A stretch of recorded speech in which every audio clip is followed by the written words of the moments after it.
মৰমৰ দশম শ্ৰেণীৰ ছাত্ৰ ছাত্ৰীসকল, আজি মই তোমালোকৰ সৈতে তোমালোকৰ ৰাজনৈতিক খণ্ডটোৰ প্ৰথমটো অধ্যায় ভাৰতীয় গণতন্ত্ৰৰ শীৰ্ষক এই বিষয়টো সম্পৰ্কত অকণমান আলোচনা কৰিব বিচাৰিছোঁ।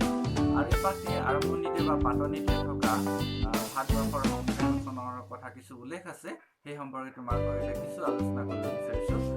ছাত্ৰ ছাত্ৰীসকল, তোমালোকে জানা যে 1947 চনৰ 15 আগষ্ট তাৰিখে আমাৰ দেশখন স্বাধীন হৈছিল।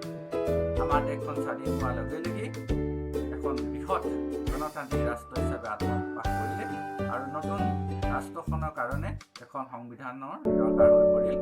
আৰু তোমালোকে মনত ৰাখিবা, সংবিধান মানে হৈছে কিছুমান নীতি নিয়মাৱলী, যেনেকৈ ঘৰ এখন চলিবৰ কাৰণে কিছু নীতি নিয়ম থাকে, ঠিক তেনেকৈ দেশখন চলিবৰ কাৰণেও কিছুমান নীতি নিয়মাৱলী দৰকাৰ হয়। গতিকে দেশখনৰ কাৰণে সেয়া হৈছে সংবিধান। এইখিনিতে তোমালোকে মনত ৰাখিব লাগিব যে আমাৰ সংবিধানৰ ৰচনাৰ কথাটো বা সংবিধানৰ কথাটো হৈছে আমাৰ দেশখনৰ স্বাধীন হোৱাৰ আগৰে পৰাই এখন নতুন সংবিধানৰ কাৰণে বা আমাৰ দেশৰ সংবিধানৰ কাৰণে কিছু কথা আলোচনা যোজা চলি আহিছিল। আৰু সেই অনুসৰি 1945 চনত যিহেতু সেই সময়ত ইংলেণ্ডত সাধাৰণ নিৰ্বাচন হৈছিল, আৰু সাধাৰণ নিৰ্বাচনত ইংলেণ্ডত শ্ৰমিক দলে শাসনৰ ক্ষমতা লৈ আহিল বা শাসনলৈ আহিল। অৱশ্যে শ্ৰমিক দলৰ চৰকাৰে বা শ্ৰমিক দলে আগৰে পৰা ভাৰতৰ স্বাধীনতাৰ প্ৰতি সহানুভূতিশীল আছিল। সেইকাৰণে ভাৰতবৰ্ষত এখন নতুন সংবিধান ৰচনা কৰিবৰ কাৰণে বা প্ৰয়োজনীয় পৰিৱেশ বা প্ৰস্তুতি চলাবৰ কাৰণে 1946 চনৰ মাৰ্চ মাহত কেবিনেট মিছনত ভাৰতলৈ পঠালে। তোমালোকে মনত ৰাখিবা যে কেবিনেট মিছন হৈছে ইংলেণ্ডৰ মন্ত্ৰীসভাৰ 3জন মন্ত্ৰীৰে গঠিত, 3জন কেবিনেট মন্ত্ৰীৰে গঠিত এটা গোট। আৰু এই কেবিনেট মিছনৰ তৎপৰতাতেই 1946 চনৰ 9 ডিচেম্বৰ তাৰিখে সংবিধান সভাৰ প্ৰথমখন বৈঠক অনুষ্ঠিত হৈছিল। আৰু সংবিধান সভাৰ প্ৰথমখন বৈঠকত সভাপতিত্ব কৰিছিল জ্যেষ্ঠ সদস্য ডক্টৰ সচিদানন্দ সিনহাই। অৱশ্যে এই সভাতে, সংবিধান সভাৰ প্ৰথম বৈঠকতে এজন পাৰ্মানেণ্ট প্ৰেচিডেণ্ট অৰ্থাৎ স্থায়ী সভাপতি নিৰ্বাচন কৰে ডক্টৰ ৰাজেন্দ্ৰ প্ৰসাদক। অৰ্থাৎ ডক্টৰ ৰাজেন্দ্ৰ প্ৰসাদক এই বৈঠকতে সংবিধান সভাৰ সভাপতি হিচাপে নিৰ্বাচন কৰি লয়।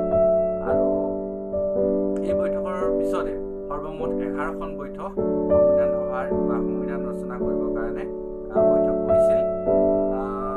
11খন বৈঠকৰ পিছত সংবিধান সভাই এখন ড্ৰাফটিং কমিটি অৰ্থাৎ খচৰা কমিটি 1947 চনৰ 29 আগষ্ট তাৰিখে এখন ড্ৰাফটিং কমিটি বা খচৰা কমিটি গঠন কৰে। আৰু এই কমিটিখনত সৰ্বমুঠ 7জন সদস্য আছিল। ভাৰতবৰ্ষৰ বিভিন্ন ক্ষেত্ৰৰ বিশেষ ধৰণৰ বা বিশেষভাৱে পাৰদৰ্শী বা বিশেষজ্ঞ ব্যক্তিক লৈ এই সমিতিখন গঠন কৰিছিল। এই সমিতিখনৰ সৰ্বমুঠ 7জন সদস্য আছিল। Doctor B.R. আম্বেদকাৰক এই সমিতিখনৰ অধ্যক্ষ হিচাপে লোৱা হয়। আৰু সৰ্বমুঠ 7জন সদস্য আছিলে। তাৰ ভিতৰত অসমৰ পৰা সৈয়দ মহম্মদ ছাদুল্লাহ প্ৰতিনিধিত্ব কৰিছিল। গতিকে তোমালোকে এই কথাটো মনত ৰাখিব লাগিব। আৰু এই সমিতিখনে বা এই কমিটিখনে 3 বছৰ কাল সংবিধান ৰচনা কৰিবৰ কাৰণে বা এখন ভাল সংবিধান ৰচনা কৰিবৰ কাৰণে পৰিশ্ৰম কৰি, কঠোৰ পৰিশ্ৰম কৰি 3 বছৰৰ পিছত খচৰা কমিটিখনে সংবিধান সভাৰ সভাপতিৰ ওচৰত 1949 চনৰ 26 নৱেম্বৰ তাৰিখে দাখিল কৰে। আৰু এই নতুন খচৰা সংবিধানখনৰ খচৰাখিনি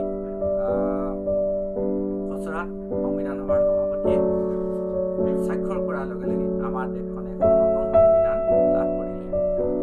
গতিকে তোমালোকে মনত ৰাখিবা, অৱশ্যে 1950 চনৰ 26 জানুৱাৰী তাৰিখে এই নতুন সংবিধানখন কাৰ্যকৰী কৰা হয়। তোমালোকে এই কথাটো কিন্তু মনত ৰাখিবা, যিহেতু 26 জানুৱাৰী তাৰিখটো গণতন্ত্ৰ দিৱস হিচাপে পালন কৰা হয় বা গণৰাজ্য দিৱস হিচাপে পালন কৰা হয়। তোমালোকে এইখিনি মনত ৰাখিবা, আচলতে 1950 চনৰ 26 জানুৱাৰী তাৰিখে আমাৰ নতুন সংবিধানখন কাৰ্যকৰী হয় বা বলবৎ হয়।